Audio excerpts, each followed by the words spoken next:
અને 400 રૂપિયામાં 4000 કોઈ કસ્ટમર આવે સૌથી પહેલો એની બેગ ઉપાડવા જવું, બેગ ઉપાડીને ચોથા માળે લિફ્ટ હતી નહીં ઉપાડીને ઉપર લઈ જવું, કોઈ ચાનો ઓર્ડર આપે સૌથી પહેલો ચા આપવા જવું, કોઈ બી કસ્ટમર સંજય ક્યાં છે, પેલો છોકરો ક્યાં છે, 400 રૂપિયામાં 4000 કામ કર્યું, 3600 રૂપિયા ભગવાનના ત્યાં જમા થાય કે ના થાય? આજે 30 વર્ષે મારી પોતાની મસ્ત હોટલ છે બોસ. આ ઈશ્વરનો જાદુ છે. કરેલું બેકાર જતું. તમને કહું છું સાહેબ, 10,000ની જોબ હોય ને 20,000નું કામ કરજો. 10,000માં તો જે કર્યું એ મજૂરી થઈ, પણ જો પૈસાદાર થવું છે તો જે એક્સ્ટ્રા કરશો એ ઈશ્વર અલ્લાહના ત્યાં જમા થશે અને યોગ્ય સમયે તમને બધું વ્યાજ સાથે પાછું આપશે. જે કરો તે. તમે શિક્ષક હો સાહેબ, તમે ઘણા બધા શું કે એક શિક્ષક બિચારો કરોડપતિ ક્યાંથી થાય? તમને એક વાર્તા કહું સાહેબ, સત્ય ઘટના. એક શિક્ષક સ્કૂલ પૂરી થાય, સાયકલ લઈને સ્કૂલ જાય, છોકરાઓને ભણાવે વર્ષો પહેલા, અને બીજા શિક્ષકો ટ્યુશન કરે, પેલો શિક્ષક ટ્યુશન ના કરે. સાંજે સ્કૂલ છૂટ્યા પછી જે છોકરાઓને ન આવડતું એમને બેસાડીને વધારાનું ભણાવે મફત. એ શિક્ષક કોણ ખબર છે? આજે મોરબીનું સૌથી મોટું ગ્રુપ અજંતા ઓર્પેટ વાળા ઓધવજીભાઈના દીકરાઓ 8000 લોકોને જોબ આપે છે. શિક્ષકના છોકરાઓ. કરેલું બેકાર જતું નથી. કોઈ લારી લઈને જતું હોય ને થોડો ધક્કો મારી દેવો. સાહેબ એક બહુ સરસ વાત કહું, જ્યારે આપણને કોઈનો ટેકો ના હોય ને તો આપણે કોઈના ટેકા બની જવાનું, એટલે ભગવાન આપણું કામ કરી જાય. આપણે કોઈના ટેકા બની જવાનું. બેસી રહેશો નહીં. પેટ્રોલ પંપ પર, કરિયાણાની દુકાન પર, કાપડની દુકાન પર, ચાની કંઈક કરો બોસ. આજનો દિવસ ગયો એ પાછો નહીં આવે. જમા કરાવો, જમા કરાવો. એક દિવસ આવશે કે ભગવાન કેલા આનું જમા થયું છે, આને આપો, અને જેને આપણે નસીબ કહીએ છીએ. અને એના માટે મારી પેલી આગળની વાત ભૂલી ગયો, જેના માટે હું આવ્યો છું કે મા બાપને રોજ પગે પડીને ઘરમાંથી નીકળવું. આપણે બીજા પ્રોગ્રામમાં અહીંયા એટલા જ લોકોને બેસાડશું જેટલા લોકો મા બાપને પગે લાગતા હોય. બરાબર છે ને? તો શું કરવું પડે? 2 હાથ ઊંચા રાખીને આજે આપણે મા બાપને પગે લાગવા નક્કી કરી દઈએ. હે ચલો સાહેબ, કરો ઊંચા હાથ. ભાઈ ફોટા પાડી લેજો, જલ્દી વિડીયો આ ઉતારો ભાઈ.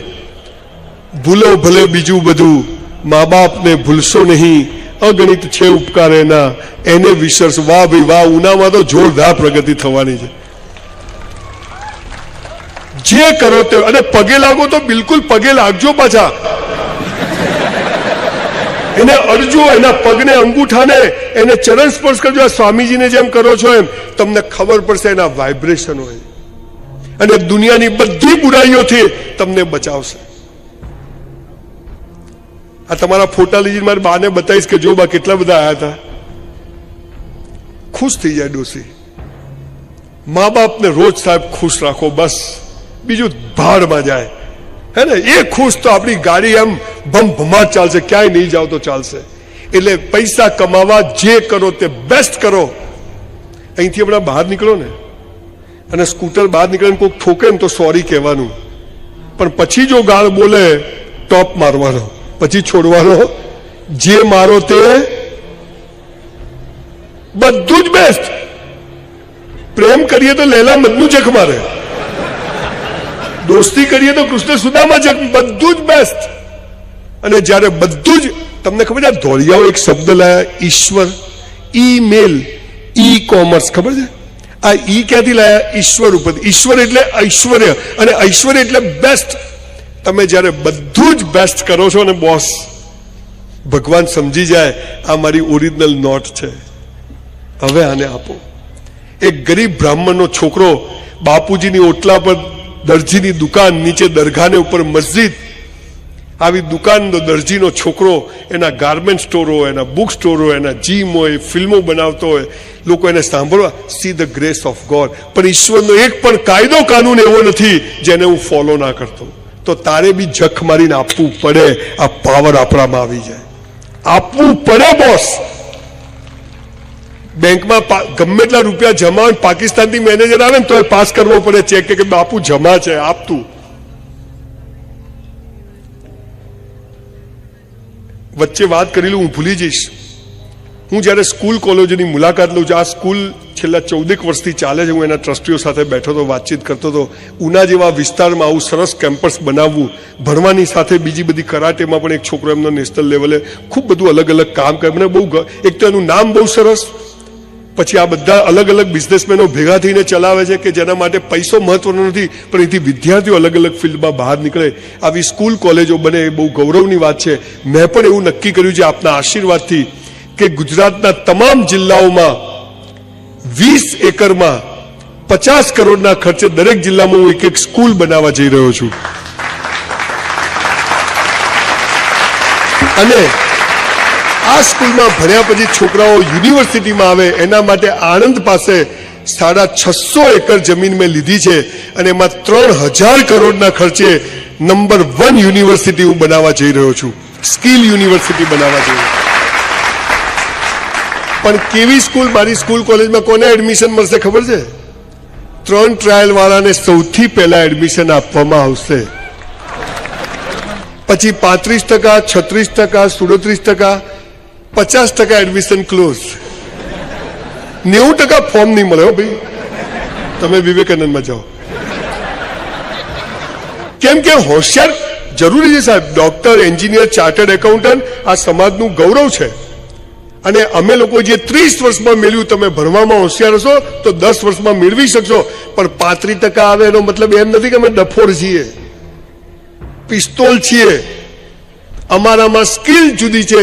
એટલે નરેન્દ્રભાઈએ જે આખું સ્કિલ ડેવલપમેન્ટનું જે વિઝન આપ્યું છે એનો મેં બહુ જ અભ્યાસ કર્યો છે. મને એમ લાગ્યું કે આ દિશામાં કામ કરવું જોઈએ. અને 12મા ધોરણમાં જ છોકરો 25-50 હજાર રૂપિયા કમાતો થઈ જાય એ સમયની માંગ છે. આવું શિક્ષણ આપણે આપવું જોઈએ. અને આવી સ્કૂલ યુનિવર્સિટીઓ બનાવી છે જેમાં આપનો સહયોગ જોઈશે. તમારા જિલ્લામાં પણ એક સ્કૂલ બનાવી છે, તમારો સહયોગ માંગવા આવીશ. એનો સમય આવશે ત્યારે. પણ તમને ખ્યાલ હોય કે ભાઈ આ ટાલીઓ શું કરવાનો છે. પણ જે કરવી છે તે કેવી કરવી છે? બેસ્ટ કરવી.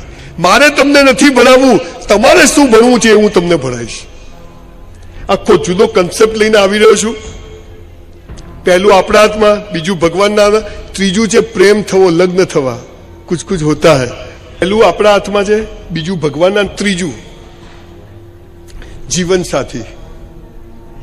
શું લખ્યું છે ગીતામાં? શું લખ્યું છે કુરાનમાં? શું લખ્યું છે બાઇબલમાં?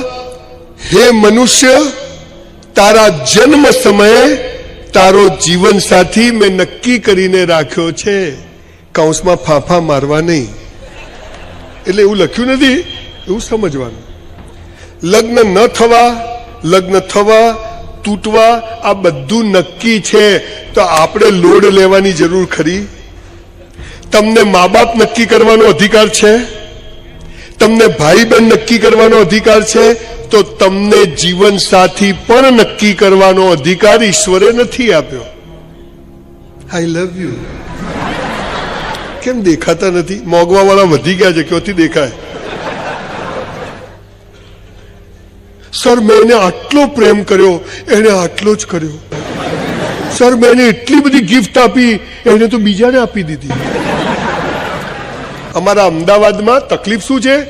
દીકરા દીકરીઓ તમને પ્રેમ શું છે ખબર જ નથી, મિત્રતા શું છે ખબર નથી, લગ્ન શું છે ખબર જ નથી. આપણને લૈલા મજનુ, સીધી ફરિયાદના પ્રેમની ખબર છે, પણ મીરાના, રાધાના અને રૂકમણીના પ્રેમની જ ખબર નથી. એમાં બધી લોકાઈઓ થઈ છે. પ્રેમ એટલે શું? પ્રેમ એટલે આપવું છે, લેવું છે જ નહીં.